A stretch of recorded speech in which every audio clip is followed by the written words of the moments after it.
ਇੱਕ ਬਹੁਤ ਹੀ ਇਮਾਨਦਾਰ ਅਤੇ ਸੱਚੀ ਸੁੱਚੀ ਸ਼ਖਸੀਅਤ ਦੇ ਮਾਲਕ ਸਰਦਾਰਨੀ ਪਰਮਜੀਤ ਕੌਰ ਪਿਛਲੇ ਦਿਨੀ ਆਪਣੇ ਸਵਾਸਾਂ ਦੀ ਪੂੰਜੀ ਨੂੰ ਖਰਚਦੇ ਹੋਏ ਪਰਮਾਤਮਾ ਦੇ ਚਰਨਾਂ ਵਿੱਚ ਜਾ ਬਿਰਾਜੇ। ਉਹਨਾਂ ਦੀ ਯਾਦ ਵਿੱਚ ਇੱਕ ਧਾਰਮਿਕ ਸਮਾਗਮ ਦਾ ਆਯੋਜਨ ਉਹਨਾਂ ਦੇ ਸਮੂਹ ਪਰਿਵਾਰ ਵੱਲੋਂ, ਜਿਨ੍ਹਾਂ ਵਿੱਚ ਸਰਦਾਰ ਜਵਾਹਰ ਸਿੰਘ, ਡਾਕਟਰ ਜਸਪ੍ਰੀਤ ਸਿੰਘ, ਡਾਕਟਰ ਦਿਲਜੋਤ ਕੌਰ, ਸਮੂਹ ਬੈਨੀਪਾਲ ਅਤੇ ਗਿੱਲ ਪਰਿਵਾਰ ਵੱਲੋਂ ਗੁਰਦੁਆਰਾ ਸਾਹਿਬ ਸੈਕਟਰ 35 ਚੰਡੀਗੜ੍ਹ ਵਿਖੇ ਕਰਵਾਇਆ ਗਿਆ। ਇਸ ਮੌਕੇ ਤੇ ਭਾਈ ਗੁਰਦੇਵ ਸਿੰਘ ਜੀ ਹਜੂਰੀ ਰਾਗੀ ਸ਼੍ਰੀ ਦਰਬਾਰ ਸਾਹਿਬ ਅੰਮ੍ਰਿਤਸਰ ਨੇ ਵੈਰਾਗਮਈ ਕੀਰਤਨ ਕਰਕੇ ਸੰਗਤਾਂ ਨਾਲ ਦੁੱਖ ਸਾਂਝਾ ਕੀਤਾ। ਸਰਦਾਰਨੀ ਪਰਮਜੀਤ ਕੌਰ ਜੀ ਦਾ ਜਨਮ ਸਨ 1945 ਵਿੱਚ ਲਾਇਲਪੁਰ ਪਾਕਿਸਤਾਨ ਵਿਖੇ ਪਿਤਾ ਸਰਦਾਰ ਉਜਾਗਰ ਸਿੰਘ ਜੀ ਦੇ ਘਰ ਮਾਤਾ ਭਗਵਾਨ ਕੌਰ ਹੋਣਾ ਦੀ ਕੁੱਖੋਂ ਹੋਇਆ। ਆਪ ਜੀ ਬਚਪਨ ਤੋਂ ਹੀ ਬਹੁਤ ਹੀ ਹੋਣਹਾਰ ਪ੍ਰਤਿਭਾ ਦੇ ਮਾਲਕ, ਸੁਗੜ ਅਤੇ ਸਿਆਣੇ ਸਨ। ਆਪ ਜੀ ਨੇ BSc ਨਰਸਿੰਗ ਤੱਕ ਦੀ ਐਜੂਕੇਸ਼ਨ ਹਾਸਿਲ ਕੀਤੀ। ਆਪ ਜੀ ਧਾਰਮਿਕ ਅਤੇ ਸਮਾਜਿਕ ਕੰਮਾਂ ਵਿੱਚ ਹਮੇਸ਼ਾ ਹੀ ਵੱਧ ਚੜ ਕੇ ਹਿੱਸਾ ਲੈਂਦੇ ਸਨ ਅਤੇ ਰੋਜ਼ਾਨਾ ਗੁਰੂ ਘਰ ਜਾਣਾ, ਪਾਠ ਪੂਜਾ ਕਰਨੀ ਆਪ ਜੀ ਦਾ ਦਿਨਚਰਿਆ ਸੀ। ਆਪ ਜੀ ਲੋਕ ਸੇਵਾ ਹਮੇਸ਼ਾ ਹੀ ਤਨੋ ਮਨੋ ਅਤੇ ਤਨੋ ਕਰਦੇ ਸਨ ਅਤੇ ਆਪ ਜੀ ਦਾ ਰਾਜਨੀਤੀ ਵਿੱਚ ਚੰਗਾ ਪ੍ਰਭਾਵ ਸੀ। ਸਰਦਾਰਨੀ ਪਰਮਜੀਤ ਕੌਰ ਜੀ ਬਹੁਤ ਹੀ ਮਿਲਣਸਾਰ ਸੁਭਾਅ ਦੇ ਮਾਲਕ ਸਨ। ਆਪ ਜੀ ਸ਼੍ਰੋਮਣੀ ਅਕਾਲੀ ਦਲ ਅਤੇ ਸ਼੍ਰੋਮਣੀ ਗੁਰਦੁਆਰਾ ਪ੍ਰਬੰਧਕ ਕਮੇਟੀ ਦੇ ਪ੍ਰਧਾਨ ਰਹੇ, ਜੱਟਾ ਜਗਦੇਵ ਸਿੰਘ ਜੀ ਦੇ ਪਤੀ ਜੀ ਸਨ।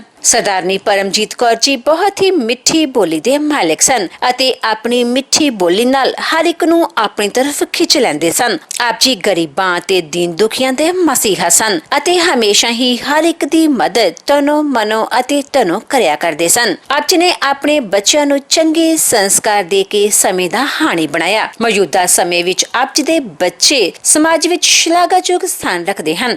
ਬਾਣੀ ਤੋਂ ਜਦੋਂ ਹੁਣ ਅਸੀਂ ਪੁੱਛਾਂਗੇ ਨਾ ਮਹਾਰਾਜ ਸਾਨੂੰ ਦੋਖਿਆ ਅਸੀਂ ਕੀ ਕਰੀਏ, ਤੇ ਫਿਰ ਭਾਸ਼ਾ ਸਾਰਾ ਦੇਣਗੇ ਜਿਉਂ ਮੰਦਰ ਕੋ ਥਾਮੈ ਥਮਨ। ਜਿਸ ਤਰ੍ਹਾਂ ਪੁਰਾਣਾ ਟਾਈਮ ਹੁੰਦਾ ਸੀ, ਸਾਡੇ ਘਰਾਂ ਦੀਆਂ ਛੱਤਾਂ ਬਾਲਿਆਂ ਤੇ ਸ਼ਤੀਰਾਂ ਦੀਆਂ ਪੈਂਦੀਆਂ ਸੀ। ਕਦੀ ਕਦੀ ਐਸਾ ਟਾਈਮ ਆਉਂਦਾ ਸੀ ਗਰਮੀਆਂ ਦੇ ਵਿੱਚ ਸਾਡੇ ਘਰ ਦੀ ਸ਼ਤੀਰ ਹੀ ਟੁੱਟ ਜਾਂਦੀ ਸੀ ਤੇ ਤਰੇੜ ਆ ਜਾਂਦੀ ਸੀ। ਮਕਾਨ ਮਾਲਕ ਨੂੰ ਪਤਾ ਲੱਗ ਜਾਂਦਾ ਸੀ ਮੇਰੇ ਮਕਾਨ ਨੂੰ ਤਰੇੜ ਆ ਰਹੀ ਹੈ, ਛੱਤ ਡਿੱਗ ਸਕਦੀ ਹੈ। ਉਸ ਵਕਤ ਉਹ ਬਾਹਰੋਂ ਇੱਕ ਦੂਜੀ ਲੱਕੜ ਤੰਬੀ ਜਿਹਨੂੰ ਆਪਾਂ ਕਹਿੰਦੇ ਹਾਂ, ਉਹ ਲਿਆ ਕੇ ਛੱਤ ਦੇ ਥੱਲੇ ਦੇ ਦਿੰਦਾ ਸੀ। ਛੱਤ ਜਿਉਂ ਦੀ ਤਿਉਂ ਕਈ ਸਾਲ ਤੱਕ ਅੱਗੇ ਨਾਲੋਂ ਵੀ ਮਜ਼ਬੂਤੀ ਨਾਲ ਖੜੀ ਰਹਿੰਦੀ। ਅੱਜ ਸਾਨੂੰ ਦੱਸ ਰਹੇ ਨੇ ਮਾਲਕ, ਕਹਿੰਦੇ ਨੇ ਬੰਦਿਆ, ਜੇ ਤੈਨੂੰ ਦੁੱਖ ਲੱਗਾ ਹੈ ਨਾ, ਚੇਤਾ ਕਰੀ ਤੇਰੇ ਕੋਲ ਇੱਕ ਥੰਮੀ ਹੈਗੀ ਹੈ, ਜੇ ਤੂੰ ਵਰਤ ਸਕੇ ਤਾਂ ਵਰਤ ਲੈ। ਹੁਣੇ ਹੀ ਫਾਇਦਾ ਹੋ, ਉਸੇ ਵਕਤ ਪਤਾ ਲੱਗੂ। ਜਿਉਂ ਮੈਣਾ ਜੀ ਮੰਦਰ ਕੋ ਥਾਮੇ ਥੰਮਣ, ਘਰ ਮੰਦਰ ਜਿਹਨੂੰ ਆਪਾਂ ਕਹਿੰਦੇ ਹਾਂ, ਜਿਉਂ ਸਾਡੇ ਘਰ ਦੀ ਛੱਤ ਮੰਦਰ ਨੂੰ ਥੰਮੀ ਥੰਮ ਲੈਂਦੀ ਹੈ, ਤਿਉਂ ਗੁਰ ਕਾ ਸ਼ਬਦ, ਤਿਉਂ ਮੈਣਾ ਉਸੇ ਤਰ੍ਹਾਂ ਹੀ ਗੁਰ ਕਾ ਸ਼ਬਦ ਜਿਸ ਤਰ੍ਹਾਂ ਸਾਡੇ ਮਨ ਨੂੰ ਅੱਜ ਦੁੱਖ ਲੱਗਾ ਹੈ, ਇਹ ਵੀ ਮਨ ਟੁੱਟਾ ਪਿਆ ਹੈ, ਇਸ ਤਰ੍ਹਾਂ ਹੀ ਥੰਮੀ ਜਿਹੜੀ ਹੈ ਉਹ ਥੰਮ ਲੈਂਦੀ ਹੈ ਛੱਤ ਨੂੰ। ਤੇ ਸਾਡੇ ਟੁੱਟੇ ਮਨ ਨੂੰ ਅੱਜ ਧੀਰ ਫਿਰ ਕੌਣ ਦੇਗਾ? ਇੱਕ ਬੋਲ ਹੈ ਸਤਿਨਾਮ ਸ਼੍ਰੀ ਵਾਹਿਗੁਰੂ। ਇਹ ਬੋਲ ਜੇ ਤੇ ਸਾਡੇ ਰਸਨਾਂ ਤੋਂ ਨਿਕਲੇ ਤੇ ਫਿਰ ਸਾਡੇ ਮਨ ਨੂੰ ਮਿਲੇਗੀ ਧੀਰਜ। ਜੇ ਨਾ ਨਿਕਲੇ ਤੇ ਫਿਰ ਅਸੀਂ ਇਸ ਸੋਗ ਦੇ ਵਿੱਚ ਜ਼ਿਆਦਾ ਰਹਾਂਗੇ ਔਰ ਜ਼ਿਆਦਾ ਲੰਮੇ ਸਮੇਂ ਤੱਕ ਰਹਾਂਗੇ। ਜਿੰਨਾ ਜਲਦੀ ਤੋਂ ਅਸੀਂ ਇਸ ਸੋਗ ਤੋਂ ਬਾਹਰ ਨਿਕਲ ਕੇ ਪਰਮਾਤਮਾ ਦੇ ਹੁਕਮ ਵਿੱਚ ਆਉਣਾ ਹੈ, ਤਾਂ ਸਾਨੂੰ ਆਖਣਾ ਪਏਗਾ ਸਾਡੀ ਰਸਨਾ ਤੋਂ ਸਤਿਨਾਮ ਵਾਹਿਗੁਰੂ, ਸਤਿਨਾਮ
ਜਿਹੜੇ ਬੰਦੇ ਵਾਸਤੇ ਇੰਨੀ ਵੱਡੀ ਦਵਾਈ ਹੈ, ਜਿਸ ਦਵਾਈ ਨੂੰ ਲਿਖਿਆ ਸਰਬ ਰੋਗ ਕਾ ਔਖਦ, ਸਾਰੇ ਤਰ੍ਹਾਂ ਦੇ ਰੋਗਾਂ ਦੀ ਦਵਾਈ, ਪਰ ਇਹ ਦਵਾਈ ਨੂੰ ਅਸੀਂ ਨਹੀਂ ਲੈਂਦੇ, ਨਹੀਂ ਯੂਜ਼ ਕਰਾਂਗੇ ਤਾਂ ਫਿਰ ਦੁਖੀ ਰਹਾਂਗੇ। ऐसा इस पहले शब्द का माध्यम से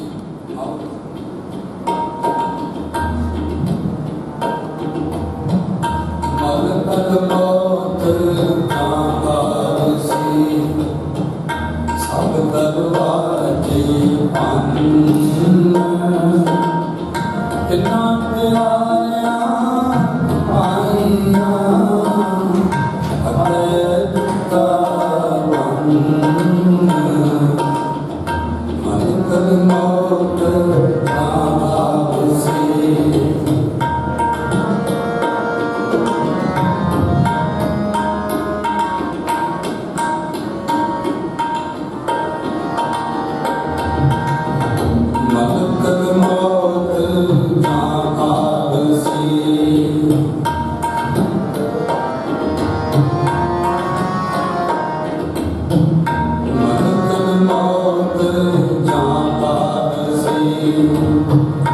सब दरवाजे बंद,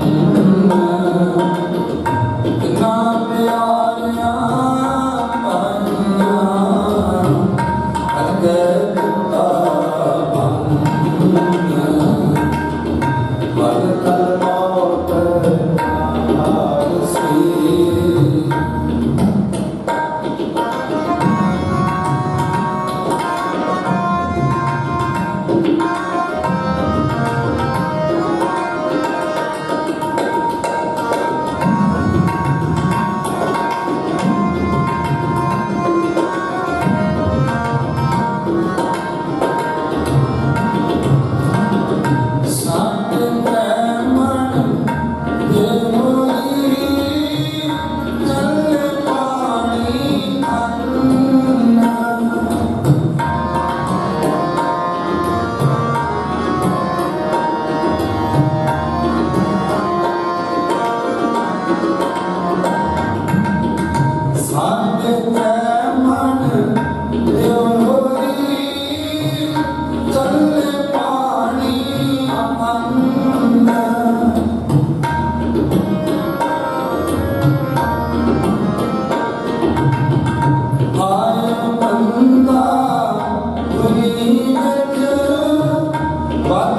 जो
गोंदवाल साहब की धरती है।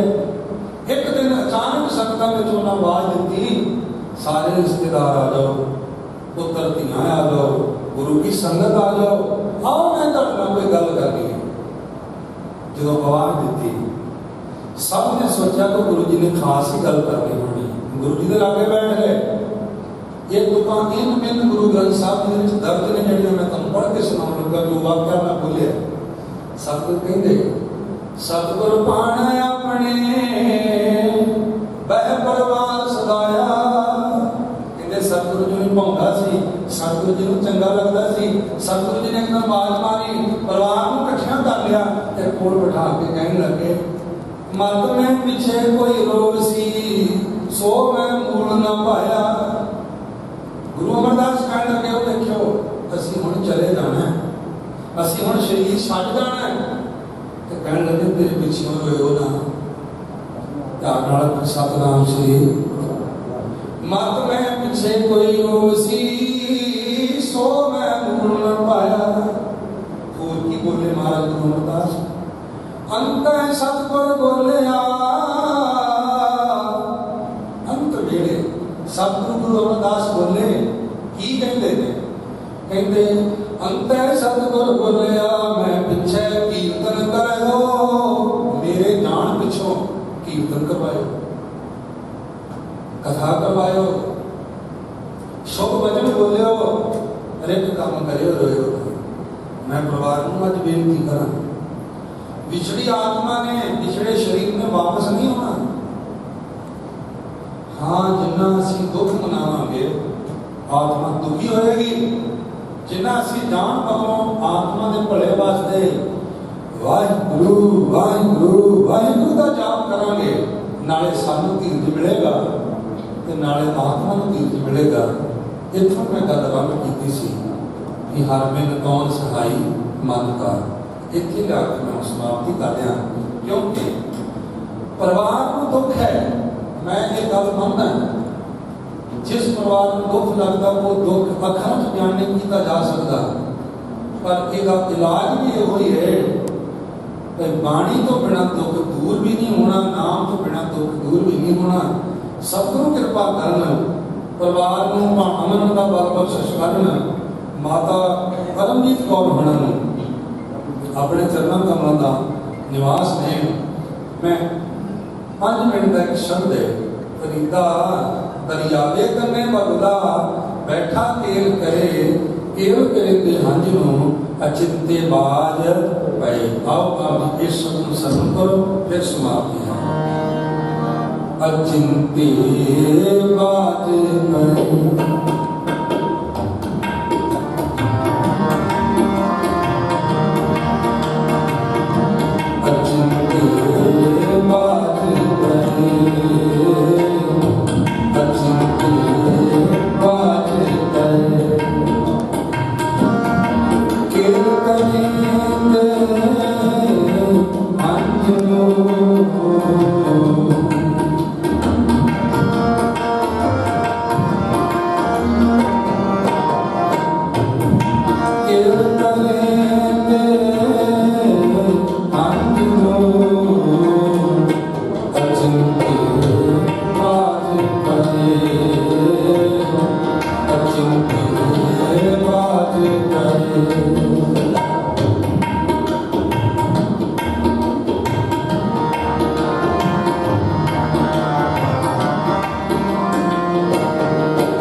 अचिंत्य बाज करे, अचिंत्य बाज करे, अचिंत्य बाज करे, बाज करे, अचिंत्य बाज करे, अचिंत्य बाज करे।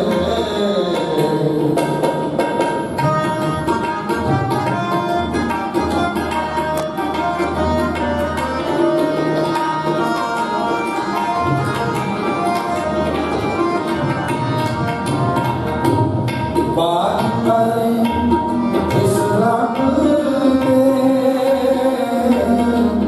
केला बिसरिया,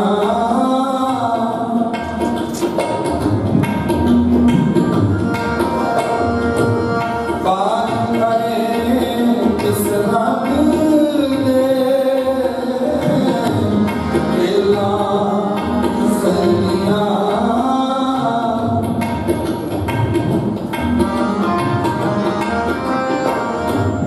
जो मन कितना कहते सन, सो गाली रब किया,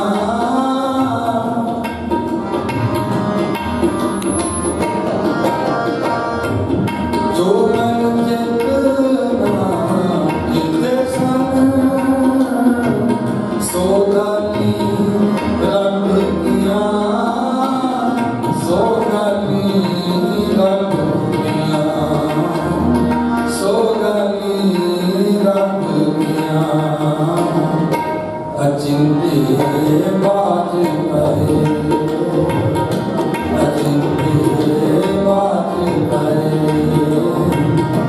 अचिंत्य बाज करे।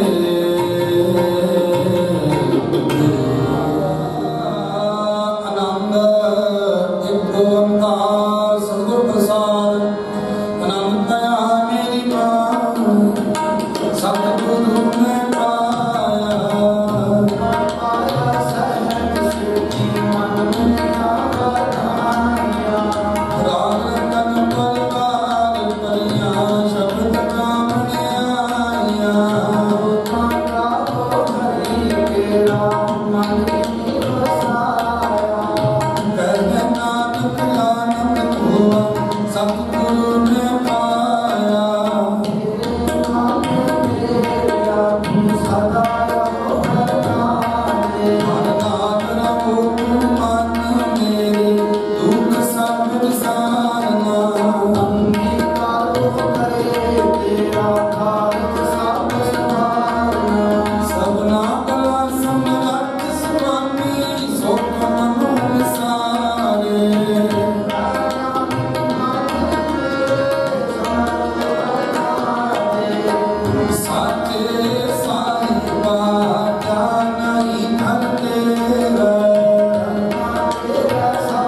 ਧੰਨ ਸਾਹਿਬ ਸ੍ਰੀ ਗੁਰੂ ਗ੍ਰੰਥ ਸਾਹਿਬ ਜੀ ਮਹਾਰਾਜ ਸਤਿਗੁਰੂ ਆਪ ਜੀ ਦੇ ਹਜ਼ੂਰ ਚਰਨਾਂ ਕਮਲਾਂ ਅੰਦਰ ਅਰਦਾਸ ਬੇਨਤੀ ਹੈ। ਜਿਹਾ ਚਿਰੀ ਲਿਖਿਆ ਦੇਹਾ ਹੁਕਮ ਕਮਾਏ, ਕੱਲੇ ਆਵੇ ਨਾਨਕਾ ਸਦੇ ਟੁੱਟੀ ਜਾਏ।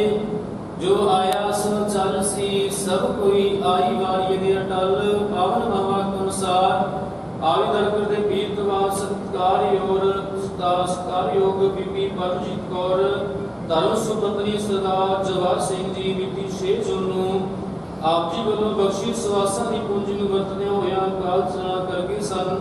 ਪਰਿਵਾਰ ਨੂੰ ਸਰੀਰਕ ਸਦੀਪ ਕਾਲ ਦੀ ਵਿਛੋੜਾ ਦੇ ਕੇ ਸਨ। ਸੋ ਦਿਨਾਂ ਦੀ ਆਤਮ ਸ਼ਾਂਤੀ ਵਾਸਤੇ ਸੇਵਕ ਪਰਿਵਾਰ ਵੱਲੋਂ ਤੁਰਕੀ ਬਾਣੀ ਆਈ, ਦਿਨ ਸਗਲੀ ਚਿੰਤ ਮਟਾਈ ਦੇ ਸੱਚ ਪਾਠ ਰੰਗ ਹੋਏ ਸਨ। ਸੋ ਸਤਿਗੁਰੂ ਸੰਪੂਰਨ ਬਾਣੀ ਦੇ ਭੋਗ ਪਏ ਉਪਰੰਤ ਇਲਾਹੀ ਬਾਣੀ ਆਪ ਜੀ ਦੀ ਬਾਣੀ ਦਾ ਸ਼ਬਦ ਕੀਰਤਨ ਹੋਇਆ ਹੈ। ਸਰਬਵੰਤ 6 ਪੌੜੀਆਂ ਦਾ ਸਹਿਜ ਸ਼ਬਦ ਗਾਇਨ ਹੋਏ। ਸਮੁੱਚੀ ਸੇਵਾ ਨਿਭਾਉਂਦਿਆਂ ਹੋਈਆਂ ਭੁੱਲਾਂ ਦੀ ਖਿਮਾ ਬਖਸ਼ਿਸ਼ ਕਰਨੀ ਸਤਿਗੁਰੂ। ਬੜੀ ਸੁਣੀ ਗਾਈ ਬਾਣੀ ਦਾ ਭਾਵ ਸੇਵਕਾਂ ਸੰਤਾਂ ਦੇ ਹਿਰਦਿਆਂ ਦੇ ਵਿੱਚ ਵਸਾਉਣਾ ਤੇ ਸਮੂਹ ਸੰਤਾਂ ਦੀਆਂ ਭਾਵਨਾਵਾਂ ਦਿਲ ਫੁੱਲ ਭੇਟਾਵਾਂ ਤੇ ਅਰਦਾਸਾਂ ਬੇਨਤੀਆਂ ਦਰ ਪ੍ਰਵਾਨ ਕਰਨਾ। ਕਿਰਪਾ ਕਰਨੀ ਸਤਿਗੁਰੂ ਜੀ। ਵਿਸ਼ਨੂੰ ਜੀਵ ਆਤਮਾ ਨੂੰ ਆਪ ਜੀ ਨੇ 84 ਲੱਖ ਜੋਨ ਅਤੇ ਆਵਾ ਗਵੜਾਂ ਦੇ ਚੁਕਰਾਂ ਤੋਂ ਮੁਕਤ ਕਰਕੇ ਸਦੀਵ ਕਾਲ ਲਈ ਆਪ ਜੀ ਨੇ ਸਤਿਗੁਰੂ ਚਰਨਾਂ ਦੇ ਨਿਵਾਸ ਦੇਣਾ। ਪਿੱਛੇ ਪਰਿਵਾਰ ਸਾਖ ਸੰਬੰਧੀਆਂ ਨੂੰ ਬੱਚਿਆਂ ਨੂੰ ਆਪ ਜੀ ਦਾ ਭਾਣਾ ਮਿੱਠਾ ਕਰਕੇ ਮੰਨਣ ਦੀ ਸੋਝੀ ਸਮਰੱਥਾ ਬਲ ਬੁੱਧ ਬਖਸ਼ਿਸ਼ ਕਰਨੀ। ਸਤਿਗੁਰੂ ਸਮੁੱਚੇ ਸੇਵਕ ਪਰਿਵਾਰ ਨੂੰ ਸਤਿਗੁਰੂ ਜੀ ਪ੍ਰਾਣੀ ਨਿਮਿਤ ਗੁਰੂ ਘਰ ਦੇ ਲੰਗਰਾਂ ਵਾਸਤੇ ਗੁਰੂ ਘਰ ਵਾਸਤੇ 31000 ਰੁਪਏ ਦੀ ਸੇਵਾ ਭੇਟਾ ਹੋਈ ਹੈ। ਆਪਣੇ ਦਰ ਪ੍ਰਵਾਨ ਕਰਨੀ ਜੀ। ਪਰਿਵਾਰ ਨੂੰ ਹੋਰ ਵੱਧ ਚੜ ਕੇ ਸੇਵਾ ਸਿਮਰਨ ਕਰਨ ਦੇ ਬਲ ਉਦਮ ਬਖਸ਼ਿਸ਼ ਕਰਨੀ। ਕਾਰੋਬਾਰਾਂ ਵਿੱਚ ਵਾਧੇ ਤਰੱਕੀਆਂ ਸਫਲਤਾਵਾਂ ਬਖਸ਼ਿਸ਼ ਕਰਨੀਆਂ। ਗ੍ਰਹਿ ਪਰਿਵਾਰ ਸੁਖ ਸ਼ਾਂਤੀ ਬਖਾਉਣੀ ਚੜ੍ਹਦੀ ਕਲਾ ਬਖਸ਼ਿਸ਼ ਕਰਨੀ ਸਤਿਗੁਰੂ ਜੀ। ਪਾਰਟੀ ਸਿੰਘਾਂ ਦੀ ਉਪਜੀਵਕਾ ਵਾਸਤੇ ਪਰਿਵਾਰ ਨੂੰ ਬੇਨਤ ਮਾਇਆ ਅਰਦਾਸ ਹੋਈ ਹੈ। ਪਰਿਵਾਰ ਦੀ ਸੇਵਾ ਸਫਲੀ ਕਰਨੀ ਦਰ ਪ੍ਰਵਾਨ ਕਰਨੀ। ਕਿਰਪਾ ਕਰਨੀ ਸਤਿਗੁਰੂ ਪਰਿਵਾਰ ਨੂੰ ਚੜ੍ਹਦੀ ਕਲਾ ਖੁਸ਼ੀਆਂ ਭਰਿਆ ਜੀਵਨ ਬਖਸ਼ਿਸ਼ ਕਰਨਾ। ਜਿਨ੍ਹਾਂ ਖਜ਼ਾਨਿਆਂ ਚੋਂ ਮਾਇਆ ਸੋ ਪਰਿਵਾਰ ਦੇ ਖਜ਼ਾਨੇ ਭਰਪੂਰ ਕਰਨੇ ਜੀ। ਦਿਨ ਦੋਗੁਣੀ ਰਾਤ ਚੌਗੁਣੀ ਤਰੱਕੀ ਬਖਸ਼ਿਸ਼ ਕਰਨੀ। ਸੇਵਕ ਪਰਿਵਾਰ ਨੂੰ ਸਦਾ ਆਪਣੇ ਚਰਨਾਂ ਕਮਲਾਂ ਦੇ ਨਾਲ ਜੋੜੀ ਰੱਖਣਾ। ਬਾਣੀ ਪੜ੍ਹਨ ਸੁਣਨ ਅਤੇ ਸੇਵਾ ਕਰਨ ਦਾ ਬਲ ਉਦਮ ਬਖਸ਼ਿਸ਼ ਕਰਨਾ। ਸੇਵਕ ਪਰਿਵਾਰ ਨੂੰ ਆਪਣੇ ਸੁੰਦਰ ਮਾਲੇ ਭੇਟ ਕੀਤੇ ਅੰਗੀਕਾਰ ਕਰਨੇ। ਸੇਵਕਾਂ ਦੇ ਲੋਕ ਪ੍ਰੋ ਸਹਾਈ ਹੋ ਕੇ ਪਰਦੇ ਢੱਕਣੇ ਪੱਤ ਤੇ ਇੱਜ਼ਤ ਸਦਾ ਢੱਕੇ ਰੱਖਣੀ। ਗੁਰੂ ਚਰਨਾਂ ਸੇਵਕ ਪਰਿਵਾਰ ਨੂੰ ਜੋੜੀ ਰੱਖਣਾ। ਸੇਵਕ ਪਰਿਵਾਰ ਨੂੰ ਸਤਿਗੁਰੂ ਜੀ ਬਖਸ਼ੀਆਂ ਦਾਤਾਂ ਵਿੱਚੋਂ ਪੰਚਮ ਕੜਾ ਪ੍ਰਸ਼ਾਦ ਦੇਗ ਅਤੇ ਗੁਰੂ ਕਾ ਲੰਗਰ ਹਾਜ਼ਰ ਹੈ। ਦਰ ਪ੍ਰਵਾਨ ਹੋਵੇ। ਪ੍ਰਵਾਨ ਹੋਇਆ ਪ੍ਰਸ਼ਾਦ ਅਤੇ ਲੰਗਰ ਸਰਬੱਤ ਸੰਤਾਂ ਦੇ ਵਿੱਚ ਵੰਡਾਉਣ ਦੀ ਆਗਿਆ ਬਖਸ਼ਿਸ਼ ਕਰੋ ਸਤਿਗੁਰੂ ਜੀ। ਪਰਿਵਾਰ ਦੀਆਂ ਭਾਵਨਾਵਾਂ ਗੁਰਮਤਿ ਅਨੁਸਾਰ ਸੰਪੂਰਨ ਕਰਨੀ ਆਪ ਜੀ ਵੱਲੋਂ ਸਤਿਗੁਰੂ ਐਸ ਲਈ ਕਿਰਪਾ ਕਰੋ ਜੀ। ਪਾਵਨ ਪਵਿੱਤਰ ਹੁਕਮ ਨਾਲ ਬਖਸ਼ੋ। ਸੇਵਕਾਂ ਸੰਤਾਂ ਨੂੰ ਨਿਹਾਲ ਕਰੋ ਹੁਕਮ ਪਰਖਾਏ। ਜੀਵਨ ਜਿਉਣ ਦੀ ਸੋਝੀ ਬਖਸ਼ੋ। ਅਰਦਾਸ ਕਰਵਾਲ ਕਾਟ ਵਿੱਚ ਮੁਆਫ ਕਰਨੀ ਸਰਵਾ ਦੇ ਕਾਲ ਨਿਰਾਸ ਕਰਨੇ। ਸੇ ਪਿਆਰੇ ਮੇਲ ਜਿਨ੍ਹਾਂ ਮਿਲਿਆ ਤੇਰਾ ਨਾਮ ਚਿਤਾਵੇ। ਨਾਨਕ ਨਾਮ ਚੜ੍ਹਦੀ ਕਲਾ ਤੇਰੇ ਭਾਣੇ ਸਰਬੱਤ ਦਾ ਭਲਾ।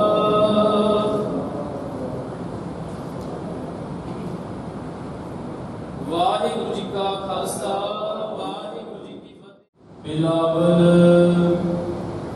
ਬਾਣੀ ਭਗਤ ਨਾਮਦੇਵ ਜੀ ਕੀ। ਇਕ ਓੰਕਾਰ ਸਤਿਗੁਰ ਪ੍ਰਸਾਦ। ਸਫਲ ਜਨਮ ਮੋਕੋ ਗੁਰ ਕੀਨਾ। ਦੁਖ ਵਿਸਾਰ ਸੁਖ ਅੰਦਰ ਲੀਨਾ। ਸਫਲ ਜਨਮ ਮੋਕੋ ਗੁਰ ਕੀਨਾ। ਦੁਖ ਵਿਸਾਰ ਸੁਖ ਅੰਤਰ ਲੀਨਾ। ਗਿਆਨ ਅੰਜਨ ਮੋਕੋ ਗੁਰ ਦੀਨਾ। ਰਾਮ ਨਾਮ ਬਿਨ ਜੀਵਨ ਮਨ ਹੀਨਾ। ਰਹਾਉ ਨਾਮ ਦੇ ਸਿਮਰਨ ਕਰ ਜਾਨਾ। ਜਗ ਜੀਵਨ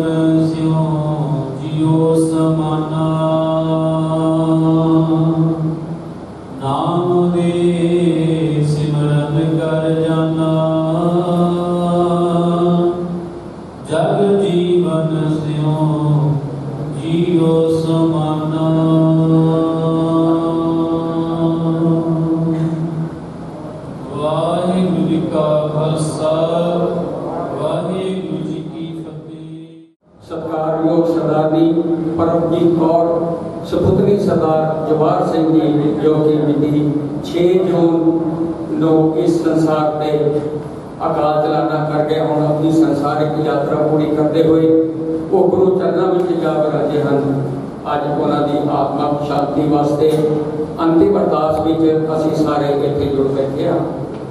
ਤੇ ਸਭ ਤੋਂ ਪਹਿਲਾਂ ਤਾਂ ਮੈਂ ਗੁਰਦੁਆਰਾ ਸਾਹਿਬ ਦੀ ਗੁਰਦੁਆਰਾ ਸਾਹਿਬ ਵੱਲੋਂ ਗੁਰਦੁਆਰਾ ਸਾਹਿਬ ਦੀ ਪ੍ਰਬੰਧਕ ਕਮੇਟੀ ਵੱਲੋਂ ਸਰਦਾਰ ਜਵਾਹਰ ਸਿੰਘ ਜੀ ਨੂੰ ਜਿਹੜੇ ਕਿ ਇੱਕ ਮਹਾਨ ਸ਼ਖਸੀਅਤ ਜਿਹੜੀ ਕਿ ਸਿੱਖ ਜਗਤ ਦੀ ਸਰਦਾਰ ਜਗਦੇਵ ਸਿੰਘ ਤਲਵੰਡੀ ਜੀ ਦੇ ਜਵਾਈ ਭਾਈ ਹਨ, ਉਹਨਾਂ ਨੂੰ ਵੀ ਮੈਂ ਕੀ ਆਇਆ ਲੱਗੇ ਤੇ ਮੈਂ ਉਹਨਾਂ ਨੂੰ ਬੇਨਤੀ ਕਰਦਾ ਹਾਂ ਕਿ ਉਹ ਆ ਕੇ ਗੁਰੂ ਘਰ ਦਾ ਸਰੋਪਾ ਲੈਣ। ਲੇਕਿਨ ਇਹ ਸਾਡੀ ਗੁਰੂ ਘਰ ਦੀ ਪ੍ਰਥਾ ਹੈ। ਚਲੋ ਉਹਨਾਂ ਦੇ ਸਪੁੱਤਰ ਆ ਜਾਣ, ਉਹਨਾਂ ਦੇ ਸਪੁੱਤਰ ਡਾਕਟਰ ਜਸਵੀਰ ਸਿੰਘ ਉਹ ਜਵਾਰ ਜੀ ਇਹਨਾਂ ਵੱਲੋਂ ਉਹ ਸਰੋਪਾ ਸਤਿਕਾਰ ਕਰਨ। ਬੋਲੇ ਸੋ ਨਿਹਾਲ, ਬੋਲੇ ਸੋ ਨਿਹਾਲ, ਬੋਲੇ ਸੋ ਨਿਹਾਲ। ਇੱਕ ਸਰਦਾਰ ਸੁਰਜੀਤ ਸਿੰਘ ਜੀ ਜਿਹੜੇ ਕਿ ਲੋਹਗੜ੍ਹ ਤੋਂ MLA ਨੇ, ਉਹਨਾਂ ਦਾ ਵੀ ਅਸੀਂ ਮਾਨ ਸਤਿਕਾਰ ਕਰਨਾ ਹੈ। ਉਹ ਵੀ ਆ ਕੇ ਗੁਰੂ ਘਰ ਦਾ ਸਰੋਪਾ ਪ੍ਰਵਾਨ ਕਰਨ। ਬੋਲੇ ਗੁਰਦੁਆਰਾ ਸਾਹਿਬ ਦੀ ਮੈਨੇਜਮੈਂਟ ਕਮੇਟੀ ਵੱਲੋਂ ਅਤੇ ਮੈਂ ਬਤੌਰ ਪ੍ਰਧਾਨ ਰੈਜ਼ੀਡੈਂਟ ਵੈਲਫੇਅਰ ਐਸੋਸੀਏਸ਼ਨ ਸੈਕਟਰ 35 ਜਿਹਦੇ ਕਿ ਸਾਰੇ ਮੈਂਬਰ ਸਾਹਿਬਾਨ ਵੀ ਇੱਥੇ ਆਏ ਬੈਠੇ ਹਨ, ਅਸੀਂ ਜਵਾਹਰ ਜੀ ਨੂੰ ਇਹਨਾਂ ਦੀ ਸੁਖਦੀ ਨੂੰ ਸ਼ਰਧਾ ਦੇ ਫੁੱਲ ਭੇਟ ਕਰਦੇ ਹਾਂ ਅਤੇ ਸ੍ਰੀ ਜਵਾਹਰ ਸਿੰਘ ਜੀ ਨੂੰ ਮਤਲਬ ਵਿਸ਼ਵਾਸ ਦਿਵਾਉਂਦੇ ਹਾਂ ਕਿ ਅਸੀਂ ਇਸ ਦੁੱਖ ਦੀ ਘੜੀ 'ਚ ਨਹੀਂ, ਅਸੀਂ ਹਮੇਸ਼ਾ ਹੀ ਇਹਨਾਂ ਨਾਲ ਖੜੇ ਹਾਂ ਤੇ ਜਦ ਕਦੇ ਵੀ ਇੱਕ ਆਵਾਜ਼ ਤੇ ਵੀ ਅਸੀਂ ਇਹਨਾਂ ਦੇ ਕੋਲ ਹਾਜ਼ਰ ਹੋਵਾਂਗੇ। ਸਮਾਂ ਬਹੁਤ ਹੋ ਚੁੱਕਾ ਹੈ। ਜਵਾਹਰ ਜੀ ਵੱਲੋਂ ਇਸ਼ਾਰਾ ਹੈ ਕਿ ਪ੍ਰੋਗਰਾਮ ਨੂੰ ਸੰਬੋਧਦੇ ਹੋਏ ਸੰਗਤਾਂ ਦਾ ਧੰਨਵਾਦ ਕੀਤਾ ਜਾਵੇ। ਜਿੰਨੇ ਵੀ ਦਾਸ ਨੂੰ ਹੁਕਮ ਹੋਇਆ ਹੈ ਕਿ ਜਿੰਨੀ ਵੀ ਸੰਗਤ ਇੱਥੇ ਆਈ ਹੈ ਅੱਜ ਦੀ ਸੋਗਮਈ ਸਭਾ ਦੇ ਵਿੱਚ, ਜਿੰਨੇ ਵੀ ਕਦਮ ਤੁਸੀਂ ਤੁਰ ਕੇ ਆਏ ਹੋ ਪਰਿਵਾਰ ਦੇ ਸਿਰ ਮੱਥੇ ਹਨ, ਉਹਨਾਂ ਵੱਲੋਂ ਬੇਨਤੀ ਹੈ ਕਿ ਗੁਰੂ ਘਰ ਦਾ ਲੰਗਰ ਜਿਹੜਾ ਹੈ ਉਹ ਸਾਰਿਆਂ ਨੇ ਛਕ ਕੇ ਜਾਣਾ ਹੈ।